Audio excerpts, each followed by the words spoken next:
저는 대학을 졸업하고 난 뒤에 아주 큰 고민에 빠지게 되었어요.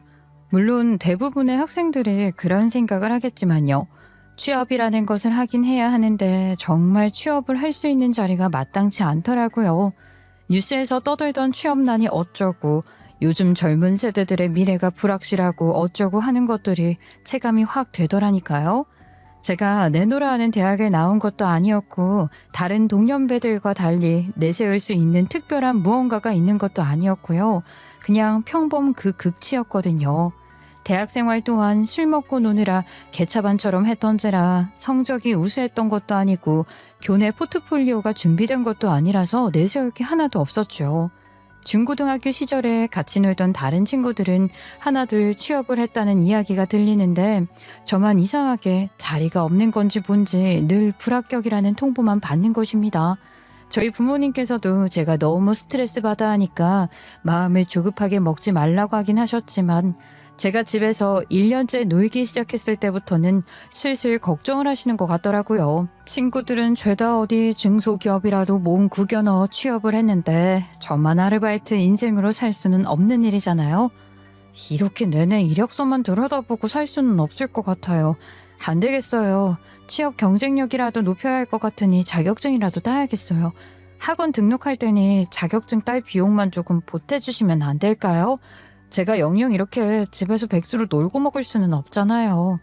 그래, 내가 아버지한테 말 잘해둘게. 그러니까 마음 조급하게 먹을 필요는 없다지만 네 인생이니까 정신 차리고 자격증 따고 100번 도전해보렴. 100번으로 부족하면 101번 하면 되지. 제가 다니던 학원은 종합학원 같은 곳이었는데 온라인 강의도 들을 수 있고 미리 신청을 하면 오프라인 강의도 들을 수 있는 꽤 큰 학원이었어요. 저는 단순히 취업을 하기 위해 필요한 자격증을 따려고 등록을 했기 때문에 온라인으로 수업을 들었는데 이야, 이게 집중이 안 되더라고요. 아무래도 집에서 컴퓨터로 수업을 듣다 보니까 딴짓을 할 수 있는 게 너무 많은 거예요. 안 되겠다 싶은 생각이 들어서 미리 신청을 하고 오프라인 강의실에 가서 수업을 들어야겠다 생각을 했죠. 수강 신청 무난하게 하고 학원으로 출퇴근한다는 생각을 하면서 다니기 시작했어요. 그러다가 정말 인연이란 게 다한 건지 뭔지 한 남자랑 눈이 맞게 되었는데 5급 공무원 시험을 준비하는 남자였어요. 그냥 오며 가며 같이 부딪히다가 인사를 몇 번 나누게 되었는데 강의실은 달라도 강의 시간이 겹치더라고요. 그래서 쉬는 시간에 커피 자판기 앞에서 매번 마주치게 되었죠. 아, 어떡해. 오늘 지갑을 안 들고 왔네. 졸려서 커피 한 잔 마시려고 했는데 그냥 가야겠다. 제가 사드릴게요.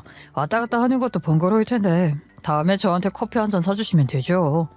그렇게 커피 한 잔을 얻어먹었고 그 다음에 자연스럽게 제가 한 번 사게 되었죠. 그 뒤로는 네가 한 번, 내가 한 번 그렇게 서로 커피값 내주고 하다 보니까 자연스럽게 말을 트게 되었고 연락처도 주고받게 되었어요. 둘 다 혼자 수업을 들으니까 중간에 30분 정도 쉬는 시간이 생길 때는 편의점에 가서 라면도 같이 사 먹고 하면서 친분을 쌓게 되었는데 이게 친분만 쌓은 게 아니라 연분까지 쌓게 된 것이죠. 그렇게 학원에서 연애를 시작하게 되었으니까 어디 공부에 집중이나 되겠어요? 결국에는 둘 다 낙방에 낙방. 저는 단순 자격증을 따러 간 것인데도 불구하고 합격하는 게 하늘의 별 따기 수준이더라고요. 근데 그때쯤 엄마가 저한테 이력서를 하나 내미시더라고요. 응? 이건 무슨 이력서야? 내가 뽑아뒀었나? 아니야. 엄마가 어디서 주워들었는데 요즘 꽤 괜찮다고 소문난 중소기업 중 하나라고 하더라. 여기 면접이나 한번 봐보지 그래. 물론 서류부터 합격을 하긴 해야겠지만 말이야. 나름 내실도 탄탄한 회사라서 월급 밀릴 걱정은 없다고 하더라. 믿져야 본전 아니겠니? 저는 이력서를 받아들고 인터넷에 회사를 검색하기 시작했죠.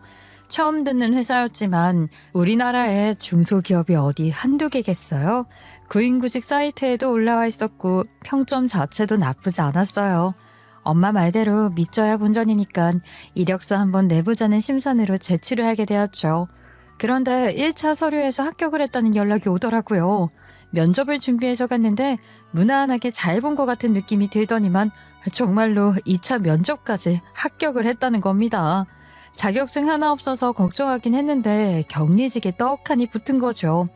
경리가 하는 일이 뭔지 잘 몰라서 입사를 하고 난 다음에 한동안은 업무 적응을 하느라 고생을 하긴 했지만 제가 제 스스로 돈을 번다는 게 그렇게 기특하고 좋더라고요.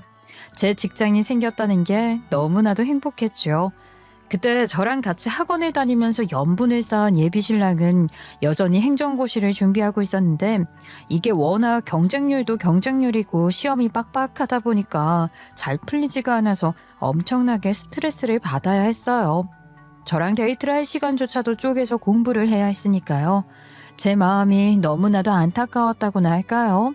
저도 학원을 다니면서 시험 공부를 해봤으니까 그 압박감이 얼마나 대단한 것인지 잘 알고 있잖아요. 물론 저는 자격증 시험을 보는 것임에도 불구하고 그런 압박감을 받았었는데 행정고시라니 이 사람은 또 얼마나 더 받았겠어요.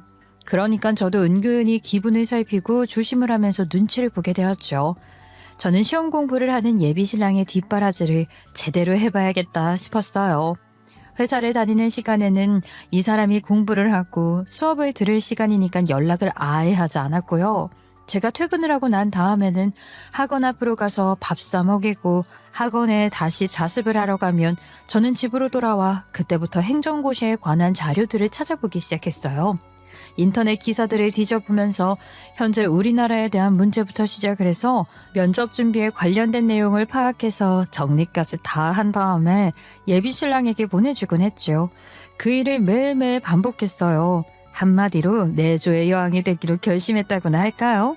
주말에는 학원 강의가 없으니까 같이 도서관에 가서 책을 살펴보고 정리를 하고 그랬죠. 도시락 싸서 밥 먹이고 커피 사와서 계속 수요일도 해주고 마치 저까지도 행정고시를 보는 것 같은 착각에 빠질 정도로 뒷바라지를 누구보다 열심히 했어요. 제가 돈을 벌고 있었으니까 공부하다가 돈이 떨어졌다고 하면 용돈식으로 생활비도 보태주고요. 하다 집에서 오며 가는 시간이 아깝다고 하길래 학원 근처에 고시원까지 잡아주게 되었어요. 따로 문제집도 사다 바치고 정말 제가 할 수 있는 모든 것을 다 해주었던 것 같아요. 그러니까 부작용 아닌 부작용이 생겼는데 저희 부모님께서 제가 뭘 하는지 너무너무 궁금하셨던 거죠. 평일에는 회사를 다니는데 퇴근 시간 훌쩍 지나서 집에 오고 주말이 되면 애가 사라지니까요. 어디서 뭘 하는지 도통 말도 안 해주고 하니 궁금하셨겠지요. 그러던 어느 날 제가 예비신랑 뒷바라지 한다고 격리 월급 그거 얼마 되지도 않은 거 쪼개서 돈을 쓰고 있었으니 돈을 못 모으지 않았겠어요? 그런데 아버지께서 저에게 갑자기 급전이 필요하다고 하시는 거예요. 내가 말이다. 지금 딱 적금 만기 기한 2달 앞두고 있어서 당장 500만 원이 필요한데 돈을 어디 끌어올 곳이 없구나. 너도 직장 생활한 지 시간이 좀 흘렀으니까 돈은 모아놨을 거 아니냐. 나한테 500만 원만 잠깐 빌려줘라. 내가 2달 뒤에 갚을 테니 말이야. 자세한 사정은 말을 안 해주시는데 돈을 급하게 빌려달라고 미안하다고 하시더라고요. 근데 그 500만 원이라는 돈이 큰 돈은 아니잖아요. 직장 생활한 지도 벌써 시간이 흘렀으니까요. 근데 문제는 저한테 그 500만 원이 없었다는 겁니다. 그도 그럴 수밖에요. 매달 고시원비 나가지, 밥 사 먹이지, 책값 대주지, 교통비까지 쥐어주니까 제가 돈이 어디 있겠어요. 저도 회사에서 점심은 제 돈 주고 사 먹어야 하는데 한 달 빠듯하게 써야 했죠. 아버지 진짜 죄송한데요. 저도 빌려드릴 수 있는 돈이 없는데요. 혹시 많이 급하신 거예요? 제가 친구들한테 부탁해서 빌려볼까요? 뭐야? 500만 원이 없어? 직장에 다닌 지도 벌써 1년이 지났는데 단돈 500만 원도 못 모았다는 게 말이 되는 소리냐? 주택청약 통장 하나 붓고 적금도 하나 붓고 있어서 그래요. 저도 한 달 빠듯하게 살고 있다고요. 월급의 반 이상을 적금에 들고 있는 거면 내가 말을 안 하겠다만 적어도 사람이 언제 어떻게 돈이 필요하게 될지 모르는 건데 비상금 정도는 빼둬야 하는 거 아니야? 너 도대체 뭘 하고 다니는 거야 지금? 주말에는 왜 그렇게 바쁘게 돌아다니고 말이야?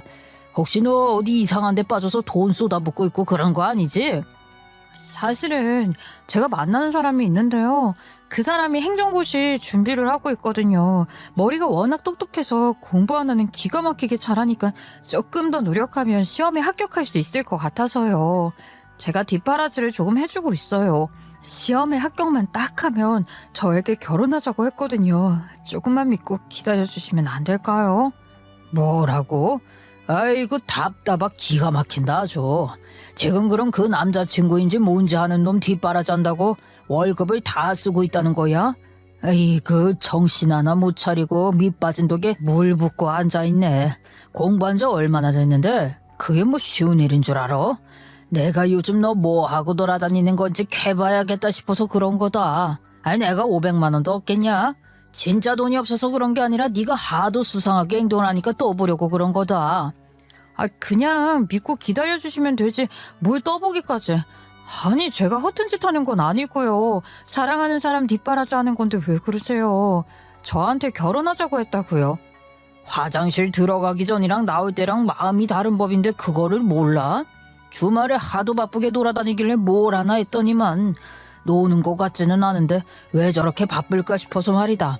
아니 난 또 이상한 종교에 빠졌나 했지. 처음에 취업했을 때만 해도 화장품이네 미용이네 하면서 이것저것 돈 쓰더니 이제는 옷 사는 것조차 돈 아깝다고 하도 난리를 쳐서 궁금했다. 딱히 돈을 열심히 모으는 것 같지도 않은데 갑자기 왜 이렇게 초절약꾼이 되었나 싶었다고.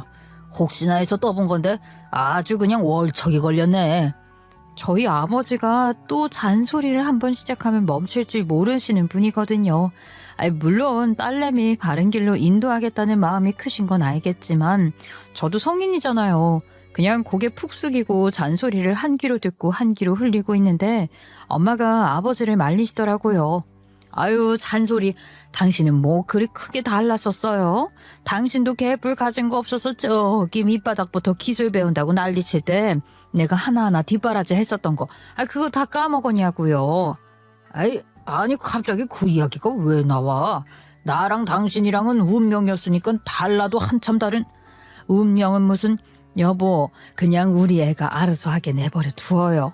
그리고 너도 말이야 뒷바라지도 싹이 있는 사람이나 해줘야 하는 거야. 네 눈에는 그 사람이 뭐라도 할 사람처럼 보이고 대단해 보일지 몰라도 속은 그렇지 않을 수도 있어. 그러니까 사람 잘 골라가면서 뒷바라지 하도록 해. 나 봐라 결국에는 네 아버지가 돈 다 벌어와서 우리 이렇게 먹여 살리고 있지 않니? 사람 일은 모르는 거다. 부모님의 연애 이야기는 한 번도 들어본 적이 없었고 말도 해주지 않아서 궁금했었는데 더 이상의 언급은 없으시더라고요. 진짜 웃긴 게 엄마가 그렇게 이야기를 하니까 아버지도 싹 수그러드는데 이게 바로 천생연분인가 싶더라고요. 저한테는 누구보다 호랑이 같은 아버지인데 엄마 앞에서만큼은 순한 양이었거든요. 아무튼 제 예비 신랑의 뒷바라지는 멈출 생각이 없었고 예비 신랑은 저에게 진심으로 고마워했어요. 저에게 은으로 만든 실반지 하나를 끼워주더라고요. 내가 늘 고마워. 나 정말로 행정고시 합격하면 우리 바로 결혼하자. 돈이 없어서 좋아 보이는 커플링 하나 해줄 수 없고 알이 커다랗게 박힌 반지를 주려면 시간이 많이 필요하겠지만 그래도 이 은반지라도 받아줄래? 이게 더 값진 반지 같아. 가느다란 실반지가 내 손에 너무나도 잘 어울리지 않아? 고마워. 이 반지가 내 영혼을 잡고 있는 것 같아. 그 어떤 보석보다 빛이 나는 것 같아. 그리고 내가 차용증을 하나 썼으면 좋겠어. 당신이 그동안 계속해서 내 고시원비도 내주고 생활비도 주었잖아. 행정고시 합격하면 이 돈 정말 다 갚을 생각이거든. 내 다짐이고 목표고 그래. 말뿐이 아니라 행동으로 보여주고 싶어서 당신에게 차용증 하나 쓰고 싶어. 이거야말로 내가 공부할 계기라고 생각이 들고 그래. 그리고 그래야 나를 더 신뢰해주지 않겠어? 성공하고 나면 남자가 자기를 버릴까봐 불안해하는 여자들도 많이 있잖아. 당신이 그런 생각 안 했으면 해서 써주는 거야. 근데 그때 예비 신랑이 기분 좋게 술을 살짝 걸친 상태라서 괜히 호기를 부리는 것 같은 기분이 들더라고요. 저는 당연히 말렸죠. 제가 뭐 바라고 도와주는 것도 아니었고요. 그리고 우리 예비 신랑이 술이 조금 약해요. 마실 때는 멀쩡해 보이는데 다음날 되면 기억이 안 난다고 할 때가 많거든요. 하지만 말리고 말려도 기어이 예비 신랑은 차용증을 써주더라고요. 심지어 저에게 녹음까지 해두라는 게 아니겠어요? 자기는 정직한 남자라서 이 정도는 두렵지 않다고 큰 소리 빵빵 치더라고요. 비록 술 취해서 한 말이라 다음 날이면 잊어버리겠지만 마음만큼은 정말 고맙고 감동스럽다고 생각을 했어요. 그렇게 2년이라는 시간을 더 고생해야만 했어요. 예비신랑은 그 어렵다는 시험에서 계속 낙방을 하면서 자존심도 많이 낮아졌고 저에게 짜증을 내는 시간도 늘어나게 되었죠. 도서관에 같이 가서 공부할 때 제가 커피 한잔 할래? 라고 말만 걸어도 짜증을 냈거든요. 집중하고 있는데 왜 말을 시키냐면서. 저는 좀 억울했어요. 피곤해 보여서 커피를 사오겠다고 한 건데 저한테 괜히 짜증을 내니까요. 하지만 계속해서 시험에서 떨어지고 있었으니까 그 마음을 이해하려고 노력했어요. 저는 늘 을이었고 그 사람은 가진 거 하나 없는 갑이었습니다. 가끔은 제가 귀찮다면서 공부할 때 따라오지 말라는 말도 서슴지 않게 뱉었고 제가 문자나 전화를 하면 공부하느라 바쁘다면서 거절을 누르기 일쑤였지만 그래도 저는 그 사람을 이해하려고 했어요. 너무 사랑했었으니까요. 시험에만 합격하면 저랑 결혼도 하겠다고 했고 저한테도 우리 엄마 아버지처럼 평생 편이 되어줄 사람이 생기는 거니까 이런 시련은 한번 겪고 마는 일이라고 생각을 하게 되었지요. 그렇게 공부를 한 지 5년 차, 제 나이 32, 예비신랑 나이 35에 행정고시에 합격을 하게 되었다니 연락을 받게 되었습니다. 그날은 정말 눈물이 줄줄 날 정도로 기쁘더라고요. 얼마나 고생을 했는지 잘 알고 있었으니까요. 그 힘들다는 시험에서 합격을 했다는 게 대단한 일이라는 걸 알고 있었으니까요. 정말 진심으로 축하를 해주었고 우리 부모님도 드디어 결실을 맺었다면서 좋아하셨어요. 뭐 직접적으로 해주신 건 없지만 응원은 계속 해주셨었거든요. 당신 시험도 합격을 했으니까 그럼 이제야말로 우리 두 사람 결혼 준비를 시작할 수 있는 건가? 내가 이 날을 얼마나 기다려왔는지 몰라. 내가 이제야 막 시작을 하는 단계라서 부담이 되는 부분이긴 해. 결혼할 때 무일푼으로 시작할 순 없는 거니까.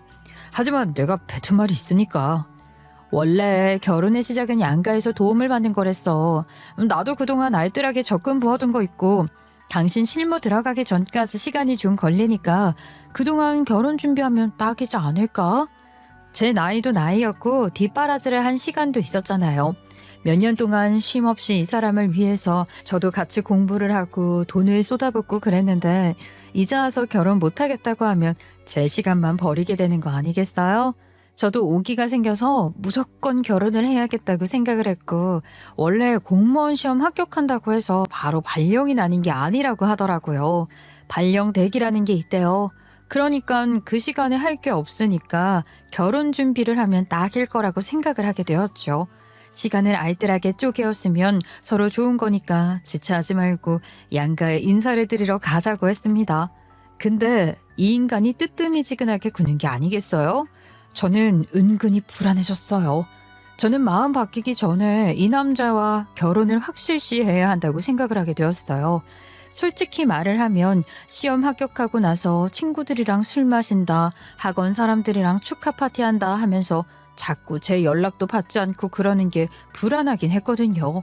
그래서 애써 불안한 마음을 감추고 우리 집에 인사를 드리러 왔으면 좋겠다고 하니까 저한테 먼저 자기네 집부터 가자고 말을 하더라고요.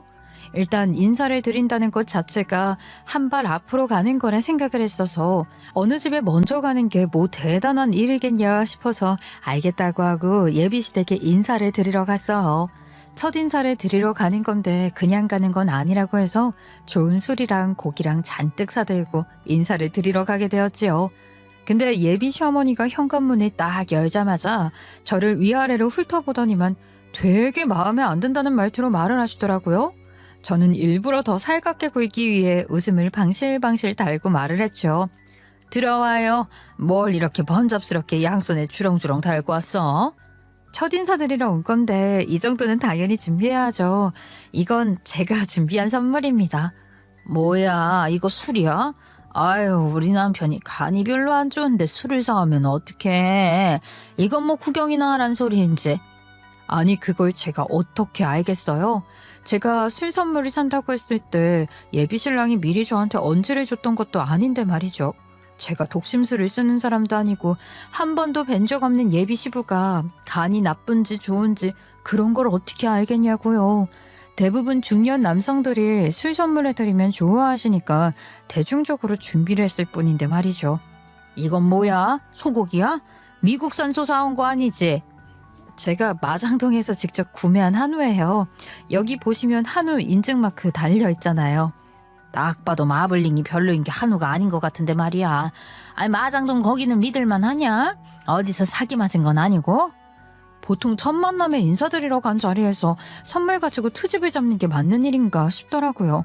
그래도 뭐 어쩌겠어요. 첫인사부터 망칠 수 없으니까 제가 꾹 참았지요. 그렇게 예비 시부모님이랑 같이 밥을 먹는데 예비 시부는 한마디도 하지 않고 밥만 드시고 예비 시모는 깨작깨작 하면서 제가 밥 먹는 거 지켜보더라고요. 원래 어른들이 밥 잘 먹는 사람들을 예뻐하잖아요. 최대한 맛있게 열심히 먹는데 저한테 예비 시모가 그러는 거예요. 밥을 얼마나 먹는지. 아유 내가 양을 몰라서 밥 많이 줬는데 그걸 다 먹어? 다이어트는 안 해? 어쩜 젊은 여자애가 관리도 안 하고 그래. 우리 아들이 행정고시 합격해서 이제 5급 공무원 발령받으면 정말 울어보는 사람 되는 건데 적어도 관리 같은 건 해야 하지 않겠어? 아 이걸 다 먹어서 어떻게 관리를 해? 나는 평생 다이어트를 하느라 밥도 딱 정해진 만큼만 먹고 식단까지 관리하는 사람이야. 아, 내 며느리도 그렇게 살았으면 좋겠는데 말이야. 앞으로는 주위에서 그렇게 해보도록 할게요. 오늘은 어머님께서 차려주신 밥이 너무 맛있어서 제가 정신없이 먹어버리고 말았네요. 어머님 음식 솜씨가 정말 좋으세요. 평생 집에서 내조를 하고 살았으니 그런 거지. 아, 이 정도 음식은 다들 기본으로 하는 거 아니니? 나는 당연히 우리 며느리도 말이다. 이 정도는 기본으로 할 줄 알았으면 한다. 우리 아들이 행정고시 합격해서 이제 5급 공무원인데 이 정도 밥상은 얻어먹고 살아야지 안 그러니? 그래서 너는 무슨 일을 한다고? 어디 회사 다닌다고 들었는데 말이야. 네, 지금은 중소기업에서 격리 일을 하고 있어요. 그래도 나름 내실이 튼튼한 회사에다가 정규직이라고 매년 연봉도 조금씩 오르고 있고요. 어머머, 격리?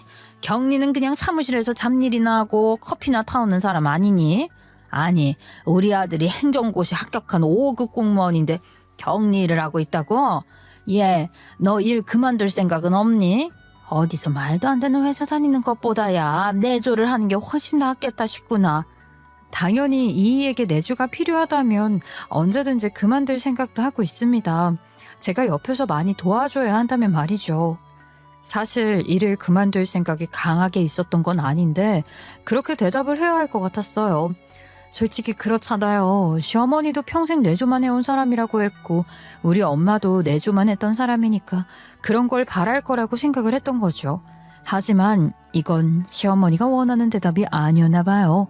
아니 제가 무슨 말을 한다고 해도 다 싫다고 빈정거렸을지도 모를 일이긴 하죠. 참나. 아니 회사가 내실이 좋네 어쩌네 하더니만 결국 취직할 생각을 하고 있다는 거잖니. 내가 보기엔 우리 아들이랑 어울리는 짝은 아닌 것 같은데 하고 말이야. 그리고 중소기업에서 고작 격리라면서 무려 행정고시 합격한 우리 아들을 뭐 어떻게 도와주겠다는 거야? 할 줄 아는 일이나 있고?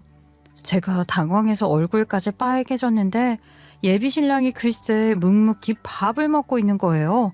너무 속이 상하더라고요. 기분도 나쁘고요. 그래서 제가 그랬죠. 그동안 제가 뒷바라지를 얼마나 열심히 했는지 잘 알고 계시죠? 격리 월급으로 고시원 잡아주고 책값도 내주고 생활비에 밥까지 해먹이면서 공부시킨 거예요. 지금 그걸로 생색이라도 내겠다는 거니?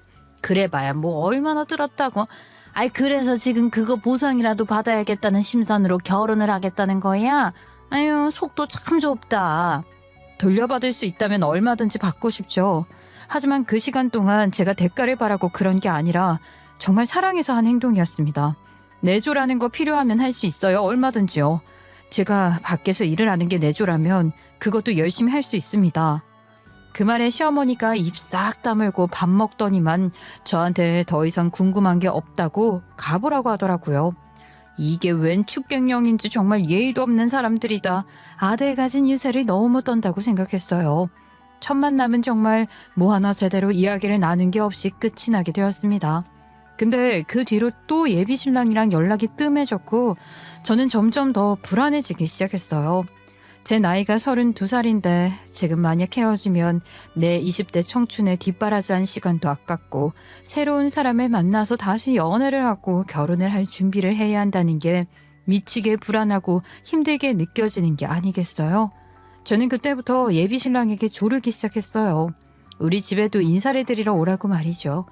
차일피일 미루는 행동을 보면서 더 이상은 안 되겠다 싶어서 제가 일방적으로 통보를 하게 되었지요.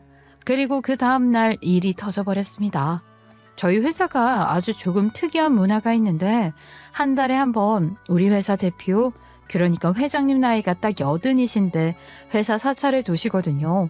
뭐 제가 다른 회사를 다녀본 적이 없어서 저희 회사만 이런 문화가 있는 건지 아닌지는 잘 모르겠지만 일일이 부서를 돌면서 직접 실무자들에게 회사 내부에 대한 보고도 받으시고 직원들에게 응원의 말씀해 주시기도 하고 그러시거든요. 사내 분위기가 상당히 딱딱해질 것 같아서 입사하고 이 이야기를 들었을 때는 부담스럽다고 생각을 했지만 생각보다 그 아침조의 분위기가 화기애애하더라고요.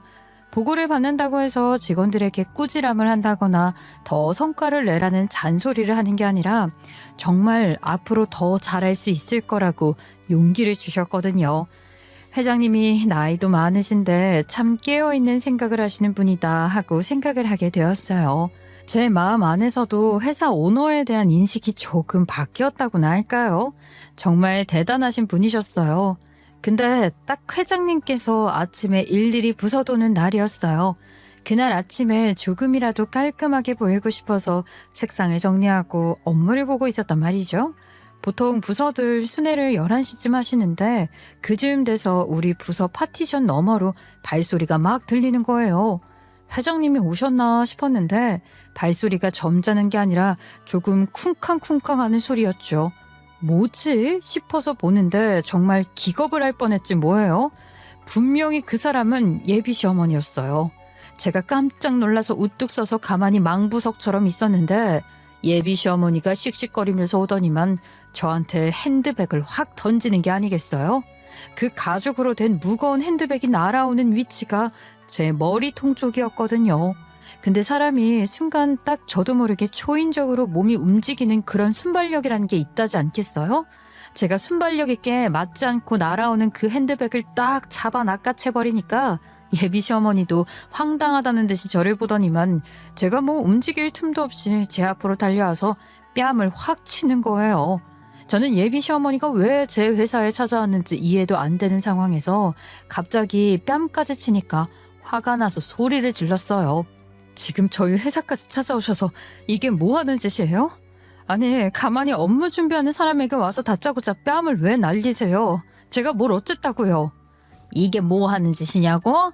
참나, 내가 기가 막혀서 맞을 짓을 했으니까 내가 직접 여기까지 찾아와서 때리는 거 아니겠어? 옆에 있던 동료들이 놀래서 헉소리를 내면서 굳어버렸고 갑자기 말도 안 되는 상황이 벌어지니까 우리 과장님께서 예비 시어머니 옆으로 와서 저처럼 화를 내주셨죠. 아, 이게 무슨 짓입니까? 여기는 회사 업무를 보는 곳입니다. 이렇게 소란을 피울 자리가 아니라고요. 아, 그리고 도대체 누구신데 저희 직원에게 이런 행패를 부리십니까? 웃겨 아주. 아이 고작 중소기업 주제. 다들 어디서 본 건 있는 건지 지들 직원 편 들어주고 앉아있네. 예, 너는 뭘 그렇게 가만히 서서 보고 있어? 회사 사람들이 편 들어주니까 뭐라도 되는 것 같아? 급도 안 되는 년은 맞아 정신을 차리지. 어디 감히 이 작은 회사 격리 주제 행정고시를 합격한 우리 아들을 넘봐. 너 때문에 우리 아들이 요즘 머리 싸매고 누웠어. 너랑 결혼은 하기 싫은데 그간 뒷바라지해온 시간 때문에 억지로 결혼해야 할 것 같다고 징징거린다고. 그 사람이 그런 말을 했다고요? 어머님 혼자 그렇게 생각하는 건 아니시고요. 저에게 먼저 결혼하자고 했던 것도 그 사람이었어요. 아, 왜 내가 우리 아들이랑 이 자리에서 통화라도 해줘? 우리 아들 말이야, 행정고시 합격했다는 소문 쫙 난 덕분에 선자리가 아주 쏟아져요. 난다긴다 하는 애들로다가 말이야, 이딴 회사 격리 어디 가당키나 하니? 적어도 대기업에서 한 자리 하고 있는 애들부터 다짜 직업 가진 여자들도 줄을 섰다. 근데 별 볼 거 없는 너 따위랑 결혼을 해야겠니? 양심 있으면 말이야, 우리 아들한테서 떨어져라. 그동안 얼마나 들었니? 우리 아들 책값에 뭐 고시원값에 생활비에 또 뭐랬지? 그거 다 해서 얼마나 썼냐고. 내가 줄 테니까 이제 그만 우리 아들한테 떨어지라고. 저희 두 사람이 결정하고 한 행동인데 왜 어머님께서 끼어들어서 저희 사이를 이간질하시려고 그래요? 그거 이간질? 우리 아들이 너랑 결혼하기 싫다고 그런다니까. 이간질이라고 생각하고 싶겠지. 못 믿겠지? 그동안 네가 버려온 시간이 있으니까 말이다. 근데 앞으로의 살 날이 더 많지 않겠니? 우리 아들은 무슨 죄야. 그거 몇 년 돈 받았다고 너 같은 애한테 평생 묶여 살아야 한다는 게 얼마나 곤욕스럽겠냐고. 그러니까 네가 이쯤에서 물러서라. 떨어져 나가라고. 우리 아들을 진정으로 사랑한다면 네가 포기할 줄도 알아야지. 어디 천박하게 감히 우리 아들을 넘보고 그래? 천박? 지금 저한테 천박하다고 하셨어요? 아니, 사랑하는 사람이랑 결혼을 약속한 게 어째서 천박한 일인지 이해가 가질 않네요. 그 사랑 너만 대단하게 하고 있는 거란다. 우리 아들은 이미 너한테서 마음 다 떴다니까. 애가 오죽하면 너를 어떻게 떼어내냐고 고민을 하고 있던데 너는 그런 것도 눈치를 못 챘니? 일부러 연락도 피하고 있다는데 아주 그냥 혼자 막무가내로 결혼하겠다고 선물 바리바리 싸들고 인사를 드리러 오질 않나? 아유, 그 자리에서 너 개무시하고 그랬으면 나 같으면 더러워서라도 결혼하겠다고 안 하겠다. 눈치가 없어도 너무 없지. 이런 애랑 어떻게 일하는지 몰라. 여기 사람들도 다 하나같이 모자란 사람들이라 그런가? 정말 얼굴이 빨갛게 변하더라고요. 괜히 저 때문에 회사 사람들까지도 무능력한 사람으로 몰리게 된 것 같아서 죄송스러운 마음도 들었고요. 거기다가 뺨도 맞았지, 격리라고 무시당했지, 뒷바라지 해놨더니 저 버리겠다고 그러는 거잖아요. 이게 드라마 아니면 뭐겠어요. 우리 회사 직원들도 숨죽여서 구경하고 있는데 아유, 진짜 눈도 못 마주치겠더라고요. 쪽팔려서요. 그렇게 맞은 뺨이 아파서 고개 숙이고 쪽팔려서 눈물 날 것 같은 거 꾹 참고 있는데 갑자기 큰 호통이 들리는 거예요. 이게 무슨 소란이야? 내 회사에서 감히 누가 행패를 부리고 감히 내 직원에게 손을 대. 누구야 맞은 게? 경비원들은 뭐 하는 게야? 이런 작것을 쫓아낼 생각도 안 하고. 바로 회장님이었어요. 나이가 80이신데 어찌나 정정하신지 소리가 쩌렁쩌렁하게 회사 내부를 울리더라고요. 전 진짜 어찌해야 할지 머리가 새하얗게 변하는 기분이었어요. 하필이면 이 상황을 들켜도 어떻게 회장님께 들킬 수가 있어요. 사내에 풍기문란을 일으킨 죄로 쫓겨나는 건 아닌가 걱정이 태산이었죠. 거기다가 회사 사람들이 막 회장님 오셨다 어떡해 이러면서 수군거리기 시작하는데 진짜 가루가 되어 날아가 버리고 싶은 심정이었습니다. 제가 쪽팔려서 고개도 못 들고 있는데 회장님이 가까이 와서 저를 보시더니만 부어오른 뺨을 보고 얼굴이 불그락 푸르락해지시는 거예요. 이 미친 인간이 감히 그 더러운 손을 어디다가 올려? 누군데 감히 성스러운 내 회사에서 뺨을 치고 소란을 일으켜? 어? 아이고, 이딴 회사도 나름 회사랍시고 회장님께서 직원들을 아주 아끼시나 봅니다. 이딴 격리도 그렇게 아끼세요? 뭐 여기서 일하는 게 대단한 일하는 것도 아닌데 어차피 다른 사람으로 채워도 그만인 자리 아닌가? 여기까지 이렇게 와서 남 일에 신경 쓰지 마시고요. 저도 적당히 대화만 끝나면 사라질 테니까 그런 줄 아세요. 아니 지 아들이 5급 공무원이라고 남의 회사 회장님한테 저렇게 말을 해도 되는 건가 싶더라고요. 진짜 기가 막혀서. 근데 회장님이 갑자기 예비 시어머니의 뺨을 확 날리는 거예요. 정말 두툼한 손으로 싸다구를 날리는데 예비 시어머니의 몸이 휘청하더라고요. 속으론 솔직히 좀 통쾌하긴 했죠. 감히 되먹지도 못한 인간이 내 손녀딸의 뺨을 날려? 뭐라고?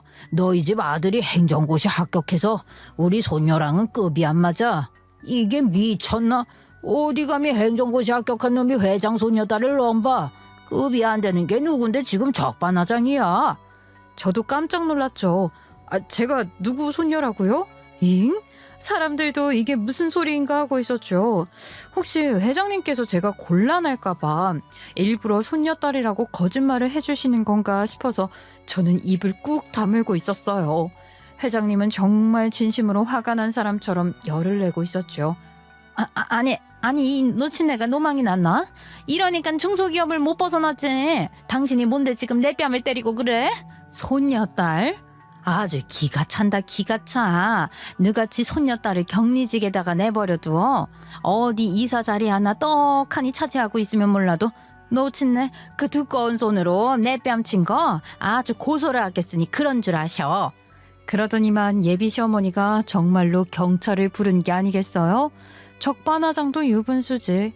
예비 시어머니는 지가 지 손으로 제 뺨 때린 건 홀라당 까먹었나 봐요.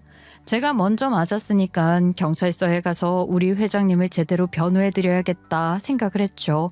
졸지에 회장님 저 예비 시어머니의 비서들까지 싹 다 경찰서로 가게 됐습니다. 경찰서 가는 동안 저는 솔직히 겁도 나고 좀 불편하기도 하고 그래서 우리 부모님께 전화를 했어요. 제가 뺨을 맞아서 경찰서에 가게 됐으니 좀 와줄 수 있냐고 말이죠. 엄마랑 아버지 두 분 다 집에서 쉬고 계시다가 놀래서 경찰서로 오시겠다고 했고 거기서 아주 기가 막힌 일이 일어났습니다. 경찰서에 도착해서 누가 먼저 맞았네 어쩌네 한창 조사를 해봤는데 부모님께서 도착을 하신 거죠. 근데 우리 회장님도 비서들 변호사들한테 둘러싸여서 사건 조사를 받고 있었거든요. 우리 엄마가 갑자기 아버지 이러는 게 아니겠어요? 왔냐? 에이, 오려면 혼자 오지 저 쭉정이 같은 놈을 왜 달고 왔어? 내가 저 쭉정이 얼굴만 봐도 기분 팍 상해하는 거 알면서 딸이라는 게 지 애비 마음 하나를 몰라요. 아니, 장인어른 언제까지 저를 쭉정이라고 부르실 겁니까? 그래서 수십 년 동안 딸 얼굴 한 번을 못 보고 지내셨으면서 아직도 그러세요? 이제 다 화해한 거 아니었냐고요? 회장님은 아버지께 삿대질을 하고 아버지께서는 입을 삐쭉 내밀고 회장님께 대꾸를 하더라고요. 이게 무슨 상황인지 몰라서 어리둥절 하는데 우리 회장님이 입을 여셨죠. 감히 내 손녀 딸에게 먼저 손 올린 게 누군데 누가 누구를 고소한다는 건지. 이렇게 사람들이 상식이 없어서야 되겠어. 나도 고소할 테니 어디 한번 끝까지 싸워보자고. 변호인단 한번 구해보라 이 말이야. 내 변호인단 줄줄이 도착할 테니 어디 한번 계란으로 바위 쳐봄세. 아니 고작 뺨 한 대 때린 거 가지고 무슨 변호인단이 어쩌고 저쩌고 하세요? 그냥 서로 합의하고 깔끔하게 앞으로 얼굴 안 보고 사는 걸로 하시죠. 절대 안 되지. 무슨 그런 말 같지도 않은 소리를 하고 그래. 그 두껍고 매서운 손으로 내 손녀딸 뺨 때렸으면 그 정도 각오는 해야지. 이야기 들어보니까 댁내 아들이 고시 공부하는 동안 뒷바라지도 다 했다는데 아니 애가 얼마나 공부머리가 없으면 말이야. 고시 공부를 무려 7년이나 해. 그래서 합격한 게 뭐 대단하다고. 나도 질병 공부하면 서울대 가겠다. 우리 측 변호사가 알아서 다 사건 처리해 줄 테니까 얘야 여기서 저 성질 더러운 인간 꼴 그만 보고 나가자꾸나.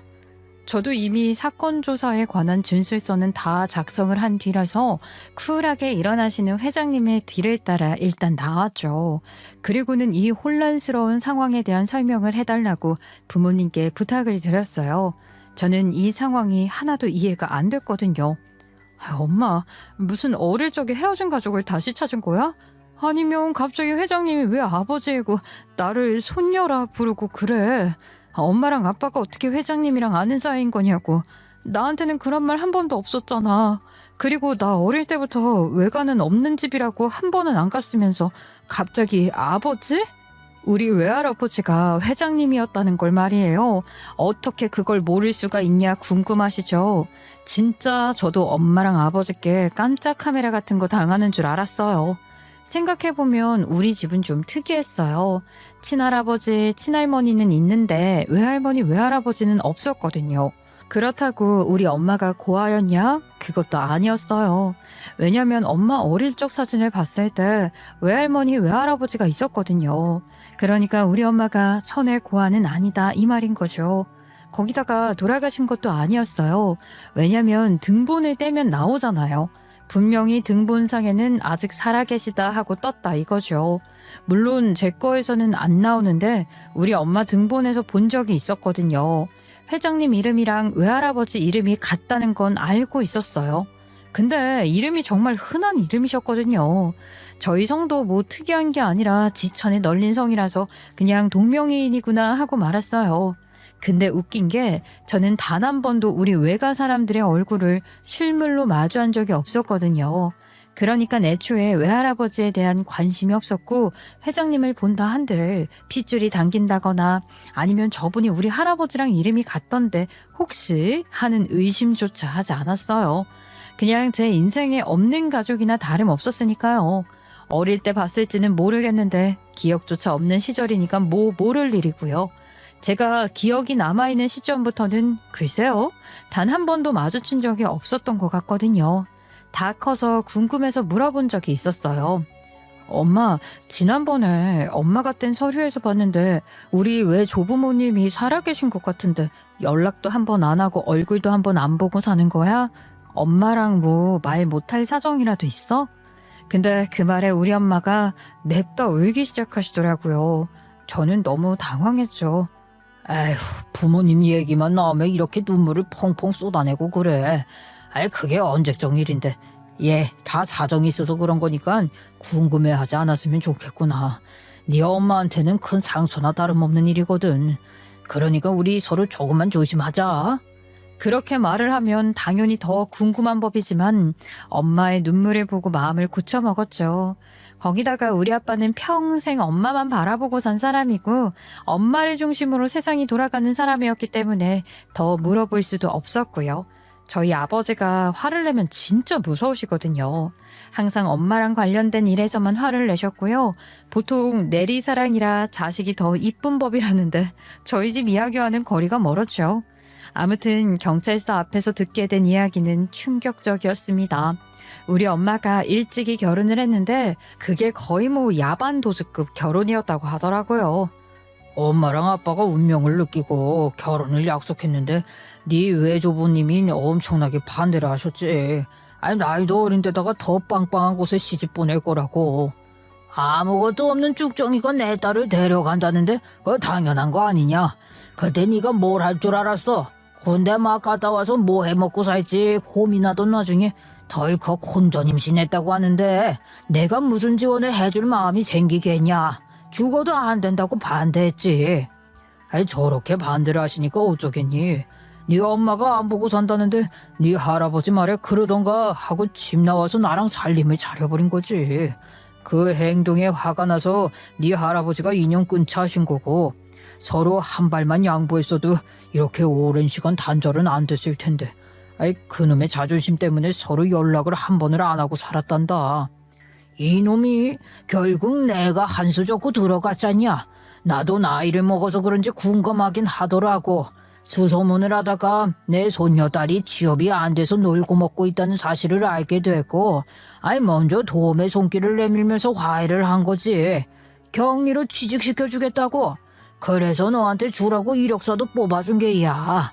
일단 내 딸이랑 연락을 하고 지내게 됐는데 소녀한테는 솔직하게 말을 못하겠더구나. 낙하산이라고 오해를 받을까 싶기도 하고 말이야. 또 갑자기 나타난 할배가 회장님이다 하면 더 거리감 느껴지지 않겠니? 천천히 시간을 가지고 싶어서 없던 회사 부서 순회도 들면서 얼굴 마주치고 정 좀 쌓으려고 했던 거란다. 죄다 손주놈들이, 아이, 아들놈들이라 소녀딸이 너무너무 보고 싶었거든. 쭉정이 같은 놈이라고 밀어내지만 않았어도 아이, 징죽에 우리 딸 예쁜 짓 하는 거 다 보셨을 텐데. 엥? 언제까지 그걸로 물고 늘어질 거야? 아무튼 그러다가 저 망할 여편네가 우리 소녀딸 뺨 날리는 걸 보게 되고 눈이 돌아서 다 쏟아낸 거지 뭐. 그 결혼 약속했다는 놈 그거 가만히 내버려두면 안 된다. 일단 내가 시키는 대로 저 망할 여편네 고소부터 넣자. 예비시모를 고소하면서 저는 예비신랑에게도 고소를 넣었어요. 뭘로 넣었냐고요? 뒷바라지하면서 쓴 돈을 가지고 배상해 내라 했죠. 거의 몇 년 동안 쓴 돈이 4천만 원이 넘더라고요. 그거 돌려달라고 소송 걸었던 거죠. 원래대로라면 이 돈을 받아내는 과정이 훨씬 복잡하거나 어려워질 수 있었지만 이놈이 술 먹고 써준 차용증이 한몫했어요. 큰소리 떵떵 치면서 녹음해두라 했던 그 파일도요. 저는 원래 이런 걸로 트집 잡을 생각이 있었던 건 아니었지만 상황이 이렇게 됐으니까 써먹어야 하지 않겠어요? 증거들이 있어서 고소가 쉽게 진행되었죠. 거기다가 회사 사람들도 그날 일어난 일이 궁금했을 거 아니겠어요. 제가 넌지시 소문이 쫙 뿌렸어요. 행정고시 합격한 내 예비신랑이 뒷바라지 해놨더니 급이 안 맞는다고 다른 여자 만나고 싶다 하더라 하면서요. 이게 또 소문이라는 게 널리 퍼지는 법 아니겠어요? 세상이 참 좁다 싶은 게 우리 회사 부장님 딸이 행정고시 출신의 서기관이었던 거죠. 부장님이 그 일을 딸한테 말했나 봐요. 그러니 부장님 딸이 심각한 표정으로 그런 사람이 신입 사무관이 되면 골치 아픈데 단순 애정사도 아니고 소송까지 걸려있으면 좀 이런 거죠. 누군지 알려달라고 해서 슬쩍 말을 했는데 실제 서기관의 귀까지 들어갔으니 공무원 사회에 퍼지는 건 금방 아니겠어요? 이 바닥은 평판이 상당히 중요한데 이런 일이 터졌으니 예비신랑 앞길 깜깜한 거죠. 아니 어떻게 공무원 사회에 소문이 쫙 났지? 다른 합격자들은 다 발령받았는데 나만 대기라잖아. 그 어떤 자리에도 가지 못했다고. 내 인생 망했어. 어떻게 할 거야? 그걸 왜 나한테 따지고 그래? 내 연락은 수도 없이 안 받더니만 이럴 때는 또 연락이 잘 되네. 네가 내 인생 망쳤으니까 책임져. 운 좋게 나중에 발령받아도 소문이 꼬리표처럼 따라다니게 될 텐데 이렇게는 못 살지. 나도 네가 나한테 이런 짓 한 거 용서하고 없었던 일로 할 테니까 우리 다시 결혼 준비 시작하자. 네가 망친 내 인생 네가 책임지는 게 맞지 않겠어? 아니 우리 오래 만났잖아. 그만큼 잘 맞는다는 소린데 지금이라도 결혼하면 좋은 거 아니야? 어머 내가 미쳤니? 네 인생을 내가 왜 책임져? 발령대기면 결국 백수나 마찬가지인데 내 뒷바라지 죄다 받아놓고 결혼 안 하고 싶다고 피한 게 누군데? 오래 사귀었다는 이유로 내가 왜 망한 남자 인생을 책임져야 하냐고. 너는 너 말대로 끝 맞는 여자 만나? 나 말고. 내가 다른 여자가 어딨어. 회장 손녀야말로 내 급에 맞는 여자 아니야? 아니지. 네가 회장 손녀가 아니었어도 나한테 딱 어울리는 여자였지. 제발 용서해주라. 내가 다 잘못했다고 빌게. 한 번만 다시 받아줘. 저는 당연히 무시했어요. 그 뒤로 예비신랑이 했던 것처럼 연락도 피하고 찾아와도 무시하고 그랬더니만 예비 시어머니가 저를 찾아왔더라고요. 그쵸. 내가 염치 없는 거 아는데 우리 아들 앞길 꽉 막히게 생겼는데 한 번만 도와주면 안 되겠니? 지금 소송도 걸려있는 데다가 온 동네방네에 뒷바라지한 여자친구 버린 놈으로 소문이 나서 사람들이 손가락질을 한단다. 사실이잖아요. 제가 뭘 어떻게 도와주겠어요. 그러길래 진지게 좀 잘하시지. 아이고 내가 엎드려서 비마. 정말 잘못했다. 금전적인 보상도 다 해주고 결혼도 예정처럼 진행하자. 왜 회장님 딸인 걸 말 안 해서 이 사달을 내고 그래. 물론 저도 몰랐으니까 티를 못 낸 거죠. 하지만 저는 일부러 말하지 않은 것처럼 굴었어요. 제가 회장님 손녀딸이면 뭐가 달라요? 어차피 저 마음에 안 들어 했던 거 맞잖아요. 중소기업 다니는 경리라고 하니까 그렇지. 누가 할아버지 회사에서 경리로 일을 하고 있을 줄 누가 상상이나 했겠니? 이건 말 안 해준 네 책임도 있는 거 알지? 무릎까지 꿇고 비시길래 진짠가 했더니만 아직 정신 못 차리셨네요. 법적으로 뱉어낼 거 다 뱉어내고 그 인간도 진생 앞으로 알아서 열심히 살아보라 하세요. 그렇게 뒤를 싹 돌았더니만 곡소리 내면서 대성통곡하고 있더라고요. 힐끔 겼는지를 보는데 얼마나 통쾌하던지 정말 속이 뻥 뚫리더라고요.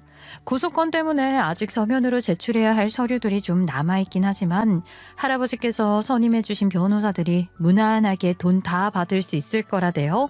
법정 이자까지 붙여서 말이에요. 이참에 적금 하나 세게 붙는 거지요.